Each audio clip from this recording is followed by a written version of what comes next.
Christine is talking to a roundtable of creators about good sportsmanship in the arena on today's episode of Outside of the Box. You sort of get to know that person before you're at the cage, and then when you're down in front of the audience, they only see that moment. You being like, oh yeah, I can't believe I broke your robot. But really, if you know your opponent, it's just fun and games. Or there's like entire personas like Evil Julian on our team. Obviously, Julian's the nicest person in the world, but he is Evil Julian. And most people know that that's just a joke.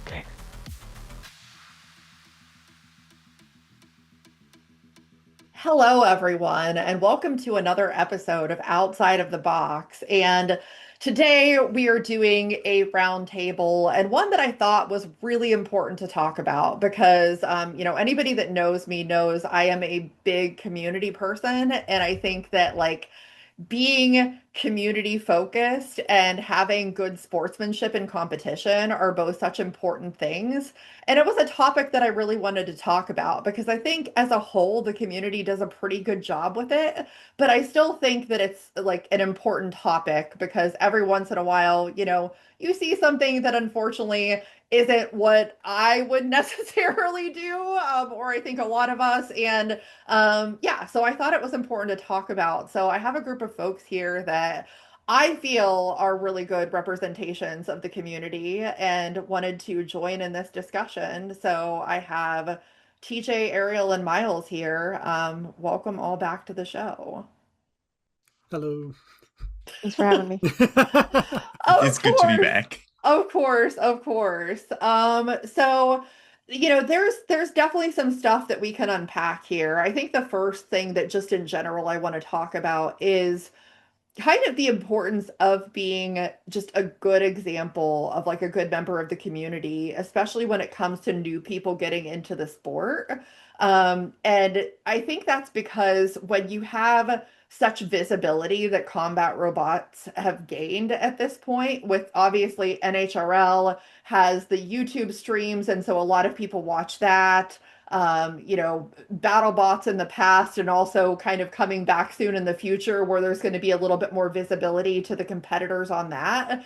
And I think, for myself, one of the big reasons why I became so involved in the community is because I saw it was more fan behavior than competitor behavior, but seeing some things from fans that I thought were not reflective of how I felt about things and wanted to shed light on hey, builders are people and what you say about them matters. And I think that can go for fans as well as your fellow competitors. Like what you say and how you conduct yourself matter.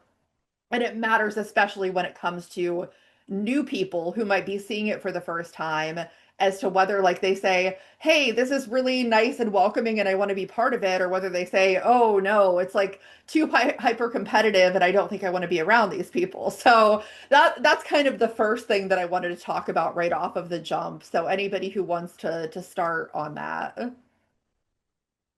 So I think of us here, I started fighting the most recently in 2023. And as early as my first event, which was a local tournament in Texas, I had heard of NHL and I had seen the super competitive robots, but I was running a Viper kit with the horizontal spinner, which are notorious for having their weapon motors explode.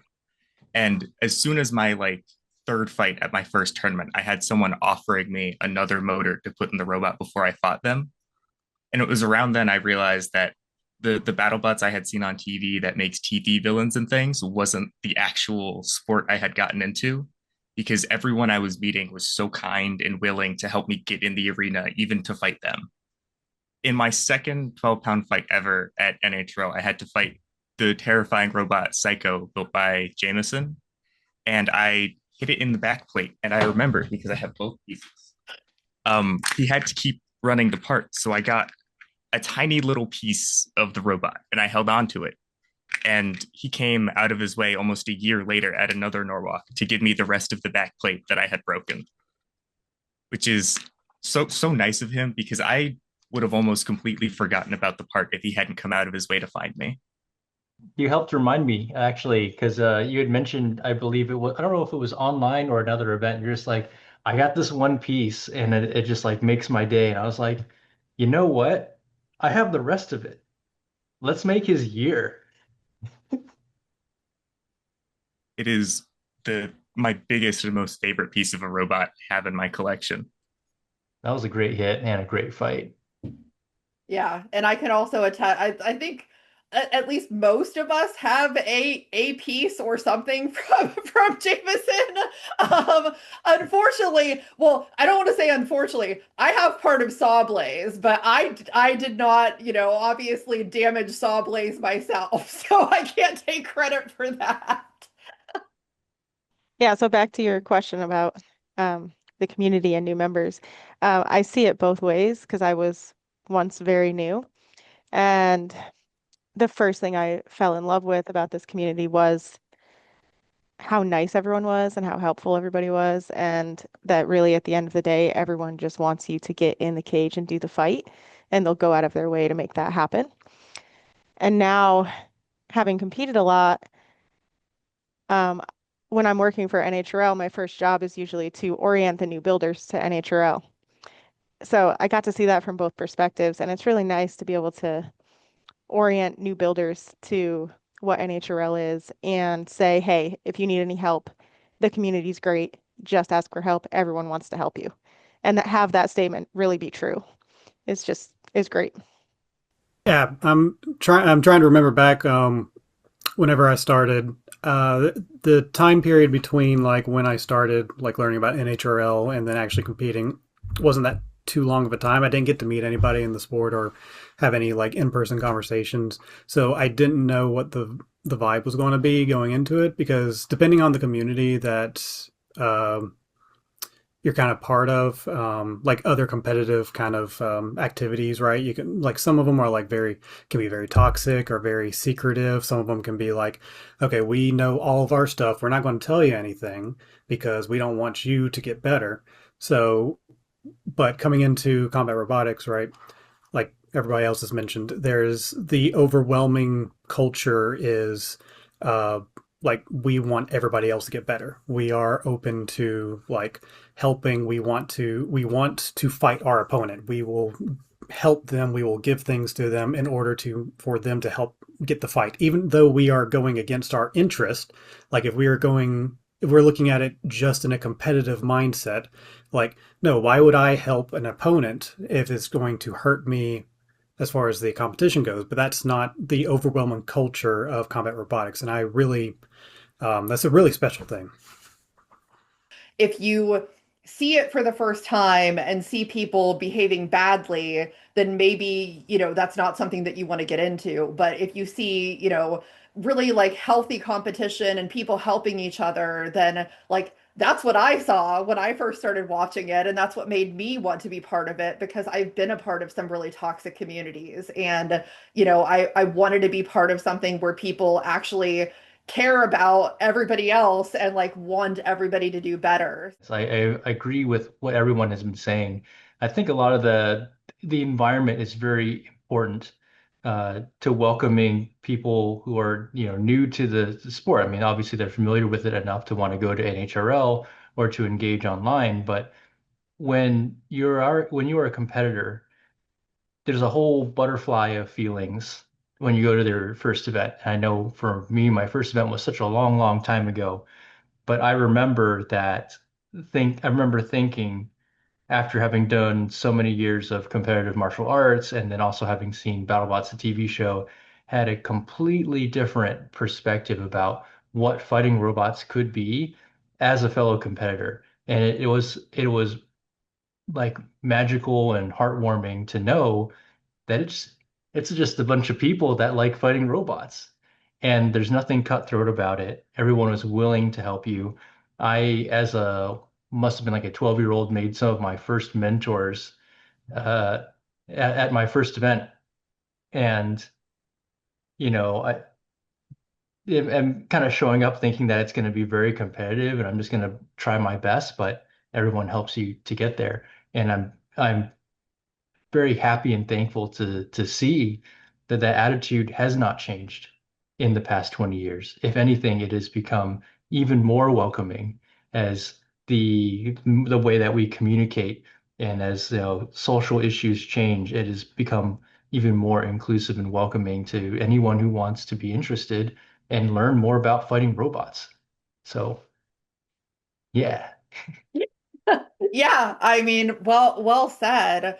Another thing, like kind of going off of that I think is important to touch on. So, combat robotics, like I've often compared it and like mentioned parallels to professional wrestling, but more like on the BattleBot side. It's a little bit more theatrical on that end. People tend to pump up their personalities because it's been a TV show and things like that. And I think it's important to understand the difference between somebody deciding to have a villain personality for the cameras to, like portray something and like everybody's in on the joke and they know like, hey, this isn't who this person really is, versus actually being that, whether it's intentional or not. Because I've definitely seen a couple of instances where, somebody that I know to not really be that kind of person maybe gets caught up in the moment in that competitiveness and does something that's out of character for them, like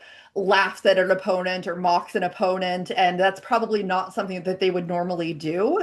But about having that self-awareness of not getting caught up in it. And like, if you are going to do something villainous, like, make sure that everybody knows.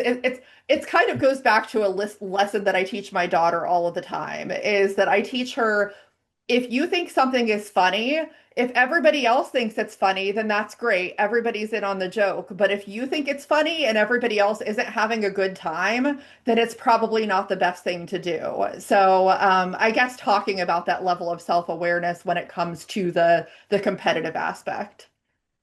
I think it's something you definitely see in the community, but the best example I can think of is in some fights where a robot stops moving. You don't always see the opponent go take an extra hit because no one wants to hit a robot that's well and truly dead until their opponent asks them for a hit to see if the robot will come back to life. And more often than not, they'll give it to them if it's not towards the end of a tournament. And similarly, you'll see with hammer saws, before they drop the kill shot and set your robot on fire, they look over to see if you want them to take the hit or if you want to tap out and not deal with the wonderful fire. Yeah, I think it's a lot about communicating with your opponent ahead of time and reading the room in a way too. Like knowing who you're fighting. When you're in the pits, you sort of go over to someone's pit table and you're like, hey, I can't wait to like break your robot, and like you sort of get to know that person before you're at the cage. And then when you're down in front of the audience, they only see that moment. So they only see the like you being like, oh yeah, I can't believe I broke your robot, like, haha, and being mean to them. But really, if you know your opponent, it's just fun and games, and most people know that you're just kidding around. Or there's like entire personas like Evil Julian on our team. Obviously, Julian's the nicest person in the world, but he is Evil Julian, and most people know that that's just a joke. I think it's pretty challenging. I mean, because I think amongst the communities, we know each other.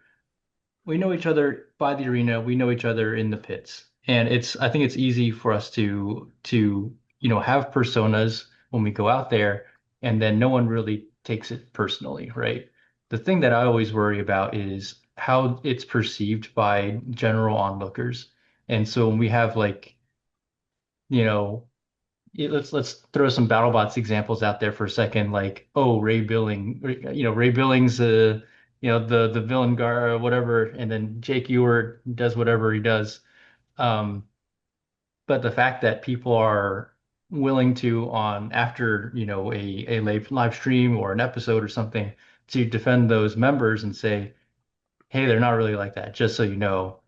I think it says a lot about that community and about those individuals is like people are willing to stand up and speak for them and basically vouch for them as well. But I can imagine that there's a group of folks that don't frequent our online forums, and so as much as I think it'd be fun to try and do something, I could definitely invent a persona for myself.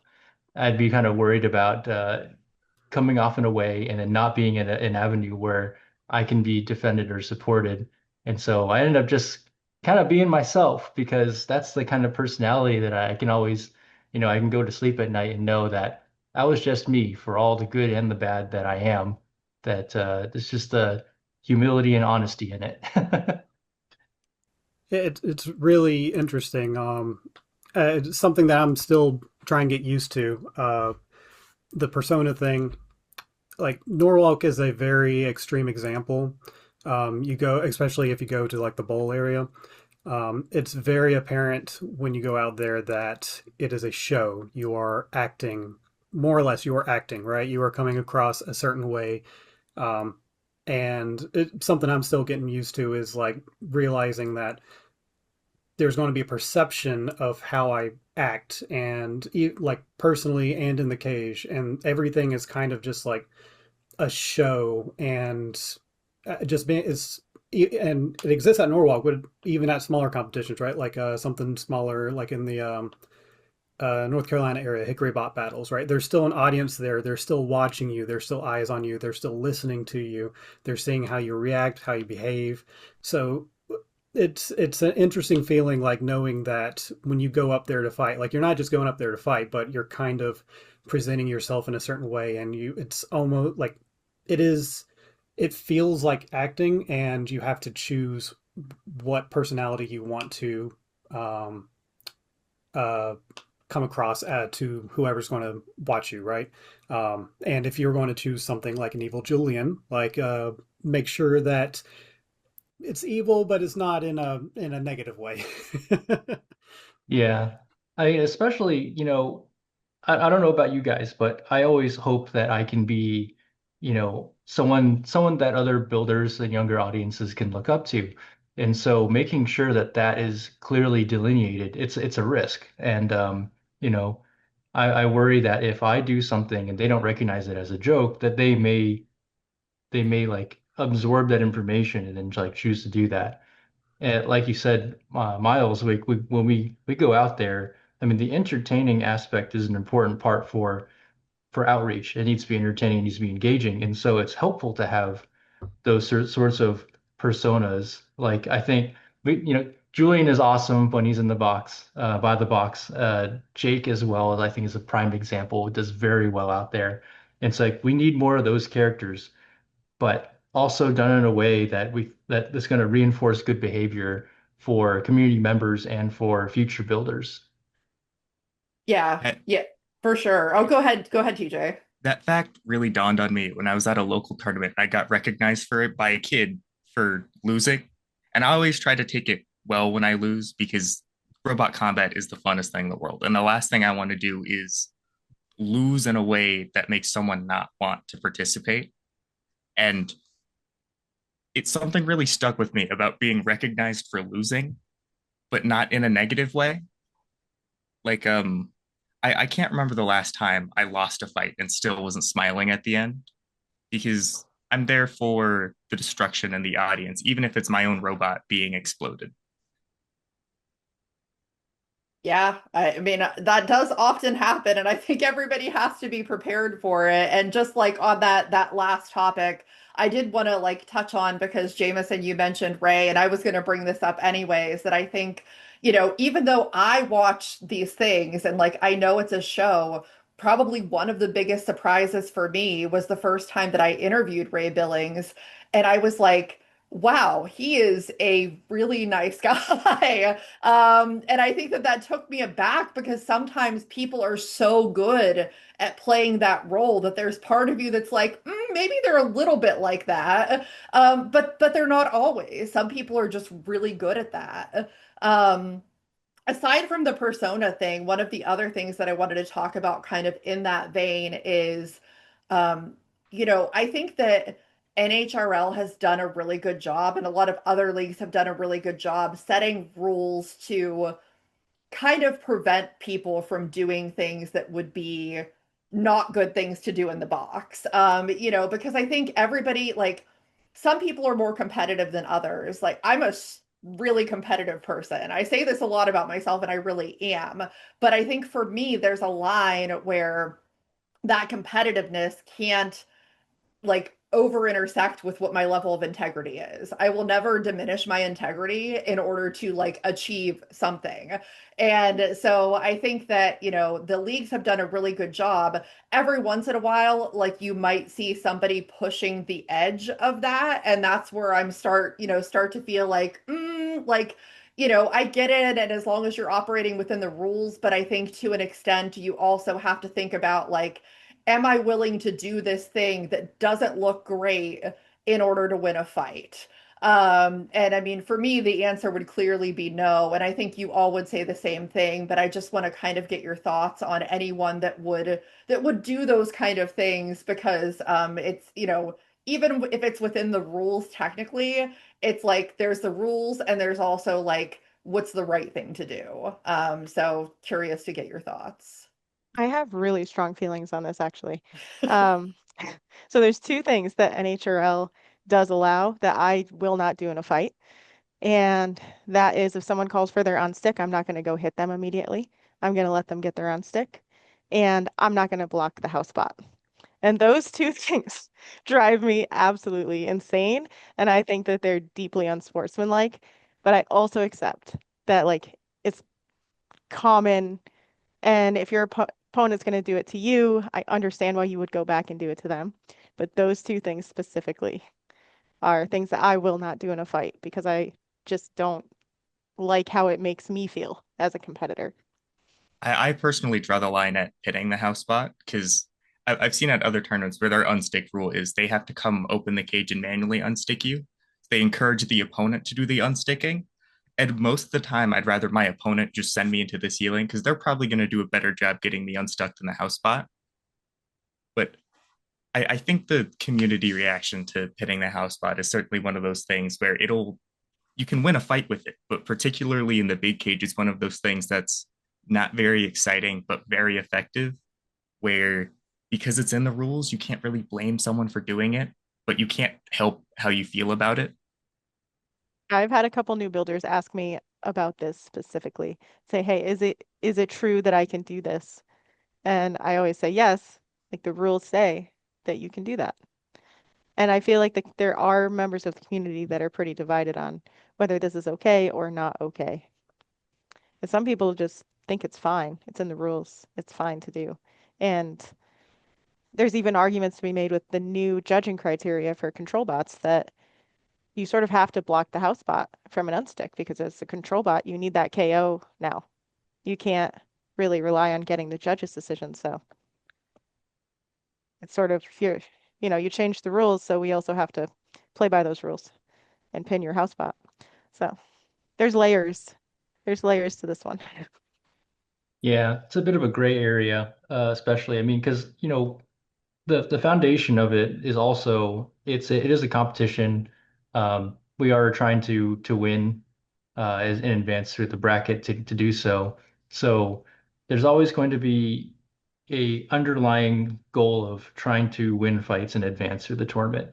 And of course, that's that other sportsmanship angle is you don't want to break rules and you want to be a good sport.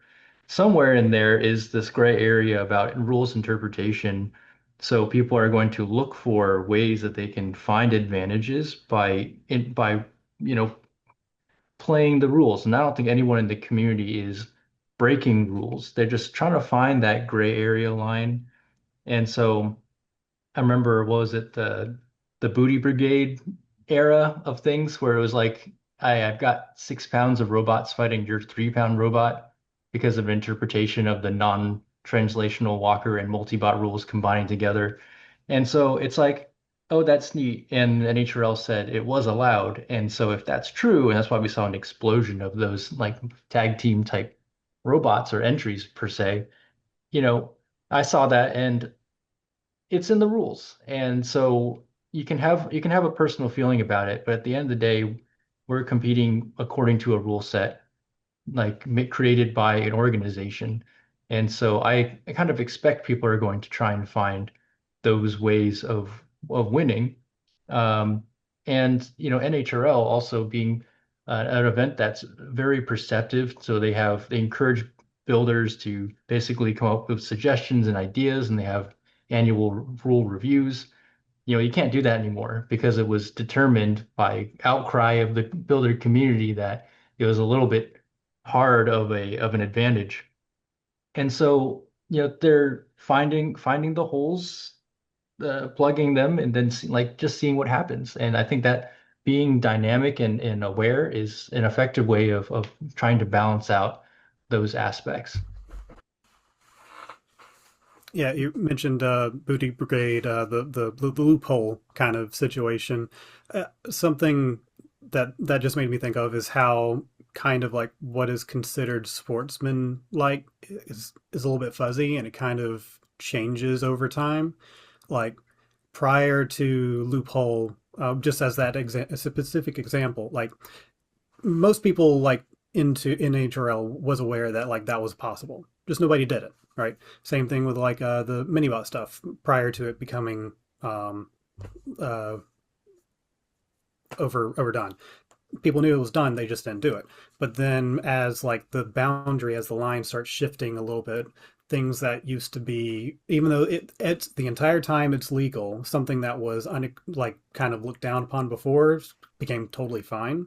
Yeah, just like the what is standard can kind of change like in the community and also at the event, right? Like some behaviors that might be acceptable at Norwalk, right? Norwalk is very competitive and much more cutthroat. But if you go to a smaller event down the road, right? Like it's a much more friendly environment, and like being being like NHRL cutthroat type of level of competition might come across as not as acceptable there. So just like trying to just fill the room of like what is acceptable. Like you got to feel out like what the group that you're in, the place that you're at, like what's acceptable, what's not acceptable, and just kind of just go with the flow. Yeah, it definitely makes sense. And that's I like that there's some different perspectives here on this. And of course, like I'm not going to fault somebody as long as they're playing within the rules. Maybe it's something that I wouldn't personally do if I was competing, but as long as it's within the rules, it's whatever. The one thing I will say is a very good like positive is that as we kind of saw with the Booty Brigade problem, um, Corey Nason and Synthesis said, we're going to demonstrate that you having two robots is not an issue, and proceeded to demolish two sets of a dual robot in the same event. So I guess this type of problem is also maybe somebody looks at that and says, okay, you want to stop the house robot? I'm going to find some way to solve that problem. And so, I've always been one for like creativity and innovation. That's probably one of my favorite aspects of combat robotics. So if it creates a problem that somebody needs to solve, I would love to see somebody solve that problem, and discourage people from doing that because it no longer benefits them. That's kind of what I would love to see come out of it. Then, And yeah. one more thing I want to add on to that as well is like, I think I've probably seen this over the past few years, and certainly as more people added token mini bots, it started to get a lot of judgment and from community members. I think it's important to recognize that the people aren't the villains here, and that they're building and designing to the rules. And so we all have personal feelings about, you know, whether we think that it's more or less fair, but we need to not attack people who choose to execute on them. We should be objective and talk about the major issue at hand, but I don't really want to see anyone being shamed for using, let's say, a like non-traditional locomotion weight bonus, for example, or a mini bot, or if they choose to pin the house robot. I personally also don't really find that to be sportsmanlike, but I'm never going to shame anyone for doing so. Yeah, that is 100% a fair point, for sure. So I'm glad that you added that because that's true. Like if people are working within the rules, like that, then they're working within the rules. So we kind of have to go with that premise. Um, Yeah, and working in those edges is sort of where most of the crazy creative bots come from, where it's like, hey, I found this little hole here, and I get to use this to do this really cool thing that no one else has done yet, which I think should be respected. as well. Yes, exactly. That's kind of the end goal that I would like to see from this type of thing, for sure. One, big last topic that I want to talk about is um, kind of, I mean, it is obviously prevalent in the community, but I want to talk about the importance of it is because I think like most of you that are here, well, really, I mean, like all of you, like in some respect, have had some degree of, success. Obviously, like JMO, you've done a lot of stuff. But like the importance of having that success, but still being able to be humble about it and still not be like, well, I've won all of these tournaments and I'm too good. So if somebody wants advice from me, like, I'm not going to give it because I'm better, like, better than that. And I think, like, the wonderful thing is that by and large, I don't see people ever saying, like, I'm too good to give you advice. Anybody is like willing and ready to share that advice and to help new people that need it. So I want to talk about why that's important because, as somebody who came in and was a new builder at one time myself and, learned from that like that's not my strength and that's probably not what I should be doing. But the whole point of it is that there's so many people that were willing to help me and never made me feel like I didn't know what I was doing or like I shouldn't be in the sport or anything like that. I mean, I always like to shout out, Joe Fabiani because he's like the one builder from BattleBots that I got a chance to fight and was so like nice and like never made me feel bad or like, oh, you're just some like podcast lady that doesn't know what she's doing. So like it's really really important I think for builders to let new people know like, hey, we're here to help, we're here to teach you whatever you need to know and like you can do it if that's something that you really want to do. So I want to talk about that. I have a kind of fun example of this when I first brought my friend Chris to his first Norwalk because he hadn't had much exposure to combat robotics, but he'd watched an trail and seen all these people and kind of looked up to them because he was designing his own beetle. And I had a lot of fun with him at our first Norwalk, telling him, "Oh, you see, I'm trying to think of a name. You see Myles? You should just go talk to him." And he's looking at me like I'm crazy, like, but everyone is so approachable because I haven't met a single builder with an ego or who didn't want to talk to someone about their robot or how it worked. Yeah, I think it's great. I mean, this goes back to the first thing that we were talking about is that everyone wants to help everyone else.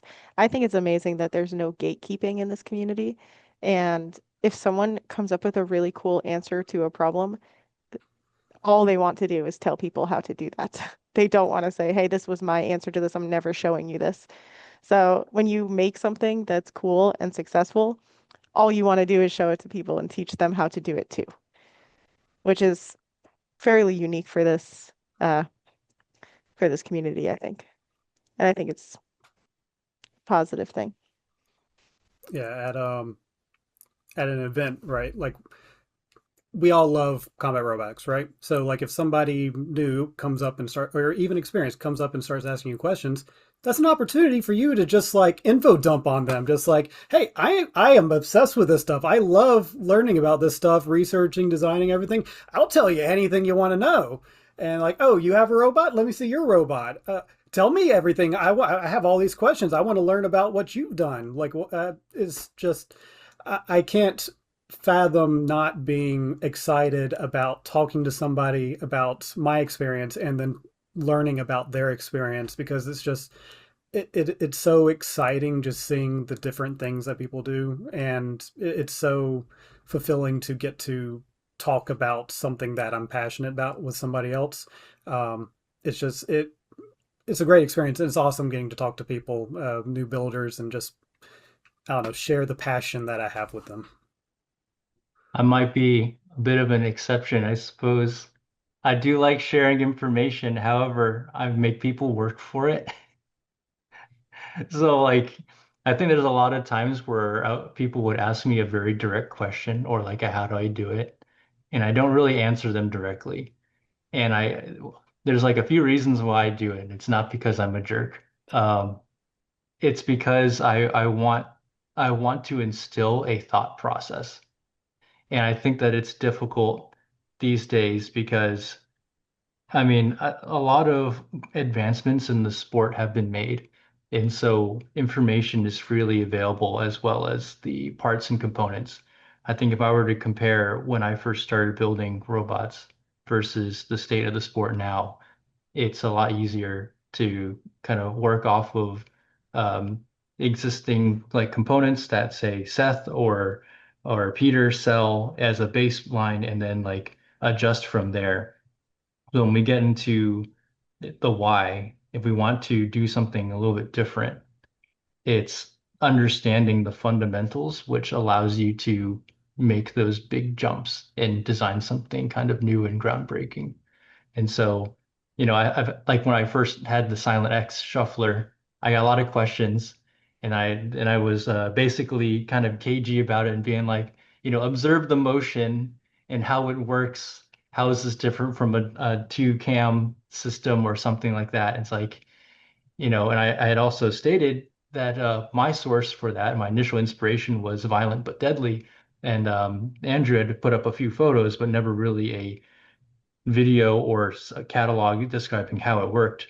So between all those is like a starting point to like think about how do I build a shuffler, this new style single cam shuffler. And I felt bad about not being direct, but I think that the result stands for itself in that we have lots of shufflers now. We have and they're all slightly different. And I think that's really cool. One of my favorite examples, I think, was from Event Horizon, which uses this like triangle shaped flexure thing, which is like drastically different than what I had conceptualized. And it has its own set of unique advantages. And I thought that was super cool to see how the idea had evolved based on the goal is I want smooth shuffler motion and like this is how I'm going to do it. So, I try to ask follow-up questions to an original question, and the point is to try and guide people towards how do I think about that solution, and they'll hopefully arrive to the same one as a starting point or an even better one. It's so funny that you say that because that's exactly my leadership style and how I approach people in my day job when they ask me a question. It's like, have you thought about these things first? I Yeah. don't know. So Sometimes people don't want to go back to school. They're like, come on, this is my hobby. I don't want to think again. Like I'm certainly I just got home from work. I'm like, I don't really want to think again either. yeah. But so it varies, right? Depending on what the Exactly. question is, you may get a direct answer.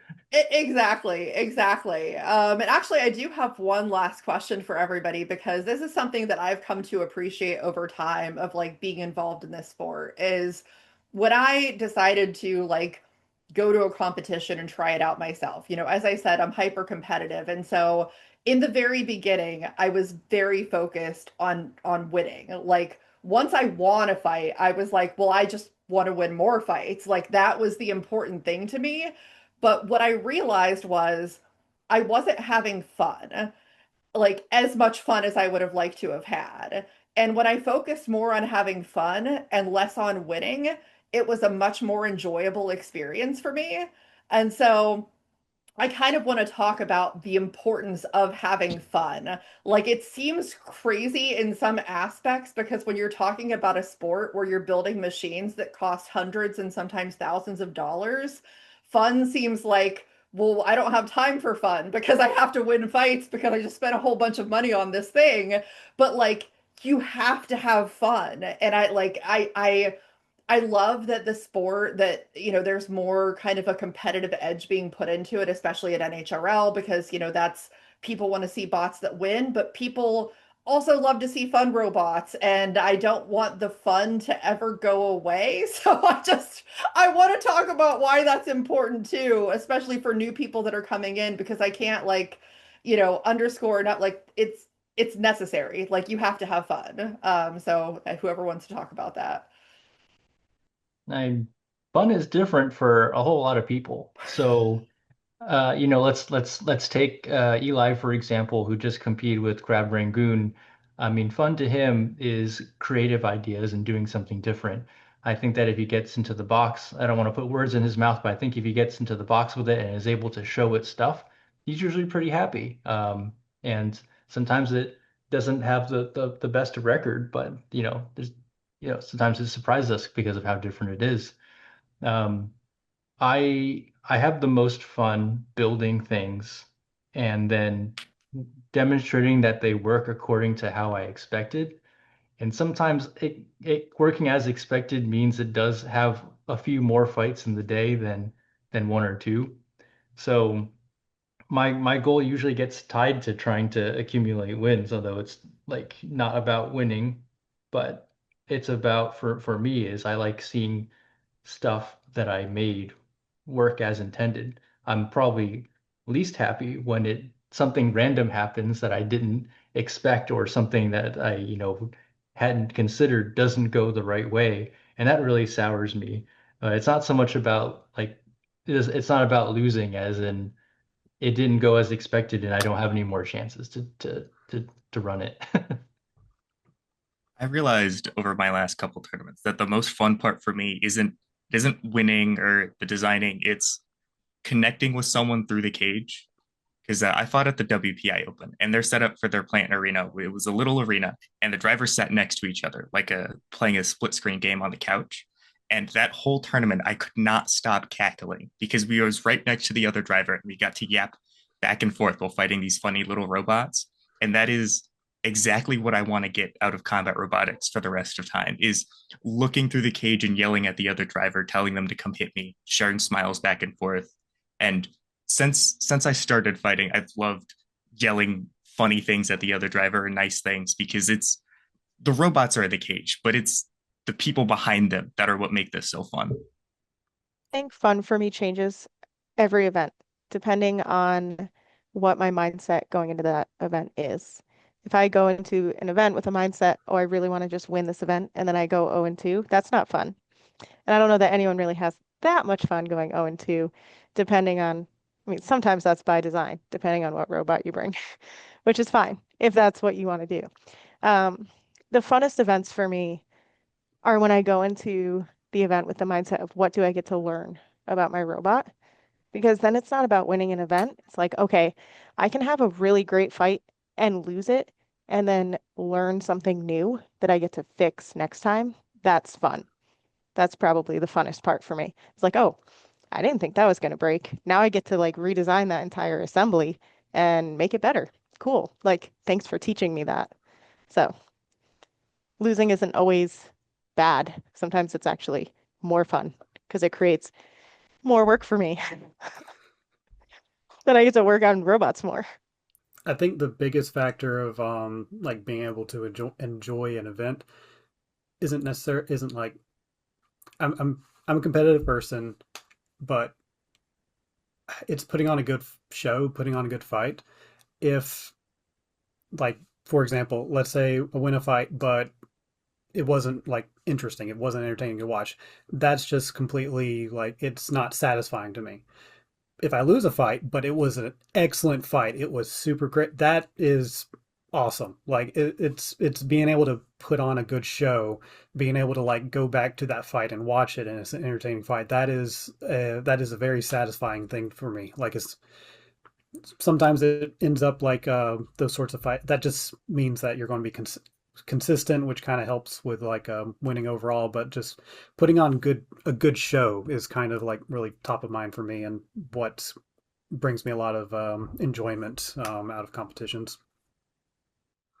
Yeah, those are all really great takes on that question. And, it's a good note to end on because for me, fun is this. It's getting to connect with amazing builders and people in the community and hearing your perspectives because I can't quite duplicate that myself. I don't quite have the same level of experience, so it's always interesting to hear where other people come from and their takes on things. But I'm really excited because I mean, as we've kind of talked about over time, combat robotics has evolved, and I think that the community is headed in a really great direction.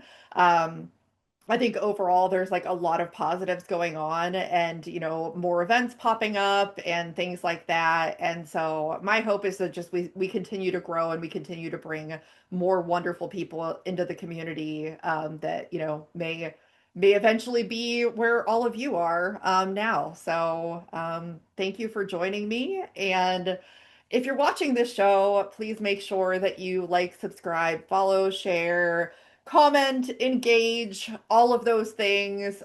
Keep watching, and we will see everybody next time on the show.